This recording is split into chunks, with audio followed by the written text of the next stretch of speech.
आपको एक बात कही थी कि जब बहुत ज्यादा टेंशन हो, बहुत तकलीफ हो, बहुत कष्ट हो, बहुत दुख के समय अगर बहुत टेंशन में अगर जीवन निकल रहा हो तो कहाँ बैठने का कहा था? नंदी के पास। और क्या देखने का कहा था? शिवलिंग का दर्शन। क्यों कहा, किस लिए कहा?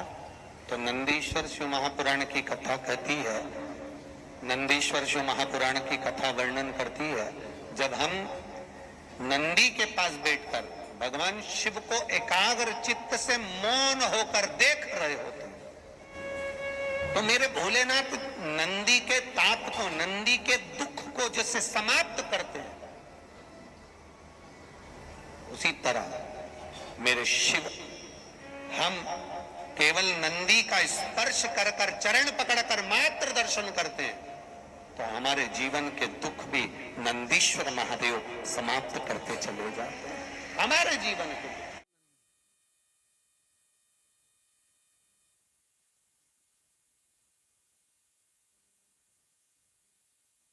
तुम्हारे नाम को लेकर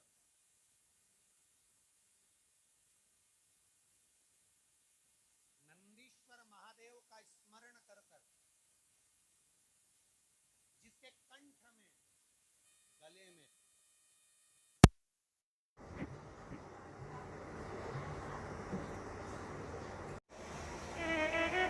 नंदीश्वर महादेव समाप्त। ये शिव तत्व है, ये शंकर अवघड़ी, ये कालदर्शी कैलाशी की कथा है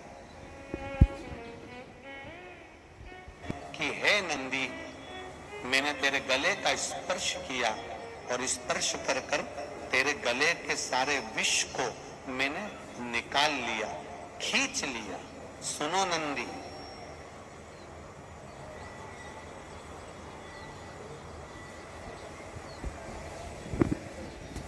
तुम्हारे नाम को लेकर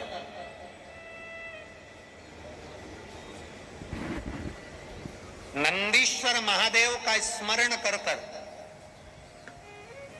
जिसके कंठ में, गले में, शरीर में बड़ा रोग हो जाता है, बहुत बड़ा कोई रोग हो गया, जैसे सहज भाषा में कहें कोई बहुत बड़ी बीमारी, बहुत बड़ा रोग, बहुत बड़ी अगर बीमारी, बहुत बड़ा रोग शरीर में हो गया, कोई लीवर, कोई किडनी, कोई कैंसर जैसा भी रोग हो गया, तो शिव महापुराण की कथा कहती है एक दुर्वा, कितनी दुर्वा? एक दुर्वा, एक दुर्वा, एक बेलपत्र नंदीश्वर महादेव के नाम से शंकर जी को समर्पित कर दो। पहले दुर्वा चढ़ा दो। जैसे आपके पास में दुर्वा हो तो पहले शिवलिंग पर दुर्वा चढ़ा, और दुर्वा चढ़ाने के बाद में फिर बेलपत्र समर्पित करो, और समर्पित करने के बाद में धीरे धीरे देवाधिदेव महादेव पर जल का पात्र से, तांबे के कलश से धीरे धीरे शिव जी को जल समर्पित करो। धीरे धीरे भगवान शंकर को फिर जल समर्पित करना प्रारंभ। जब आप धीरे धीरे जल चढ़ाना प्रारंभ करेंगे, जल चढ़ाएंगे, धीरे धीरे जल चढ़ाकर उसको दुर्वा बेलपत्र जो चढ़ाई है उसके ऊपर से चढ़े हुए जल को आप लेकर आएंगे। नंदीश्वर शिव जी का नाम लेकर, नंदीश्वर महादेव का नाम लेकर उस जल को किडनी, लीवर, कैंसर जैसे बड़े बड़े रोग जिसके शरीर में हो गए हों, उसको मात्र आधे से आधा चम्मच जल भी रोज प्रतिदिन दुर्वा बेलपत्र चढ़ाने के बाद जो चढ़ाया गया जल है उसको लाकर पिलाएंगे। धीरे धीरे बाबा नंदीश्वर का नाम लेकर चढ़ाएंगे तो आराम लगना प्रारंभ हो जाएगा। नंदीश्वर महादेव, ये तुमरू का नाम कोई साधारण नाम नहीं है। पंच बेलपत्र, पंच पुष्प, पंच दुर्वा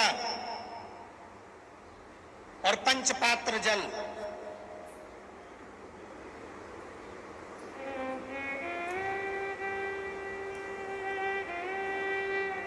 पांच पुष्प, पांच बेलपत्र, पांच दुर्वा और पांच पात्र, मतलब 5 लोटा, जम के बोलो, जल। ये कोई साधारण नहीं है। पंच बेलपत्र के साथ, पंच पुष्प के साथ, पंच दुर्वा के साथ, पंच पात्र जल के साथ, ये सहजता नहीं है।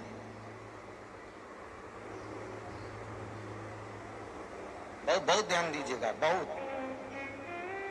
जिन जिन बच्चों के विवाह में देरी हो रही हो, बेटा बेटी के विवाह में देरी हो रही हो, या सफेद आंकड़े की जड़ तुमरुका जी के नाम से बांधने के बाद भी गर्भ नहीं ठहर रहा, तो ये नंदीश्वर शिव महापुराण की कथा खगड़िया में जो चल रही है बिहार में, इसके आज शुरू के दिन की कथा का स्मरण करिएगा।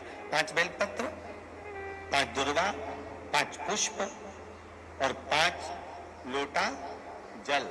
सोमवार के दिन शिव जी के मंदिर में प्रातः के समय पर बाबा को 1 बेलपत्र, 1 दुर्वा, 1 पुष्प, 1 लोटा जल समर्पित कर थोड़ी देर रुककर श्री शिवाय नमस्तुभ्यम या पंचाक्षर मंत्र ओम नमः शिवाय स्मरण कर महामृत्युंजय मंत्र का स्मरण कर फिर बेलपत्र, फिर दुर्वा, फिर पुष्प, फिर जल, ऐसा 5 पंच बेलपत्र, पंच दुर्वा, पंच पुष्प, पंच पात्र जल तुमरुका जी का नाम लेकर समर्पित कर उस जल का आचमन करिए। 5 सोमवार या 7 सोमवार करिए, बाबा गर्भ अवश्य ठहराएगा और संतान अवश्य हो।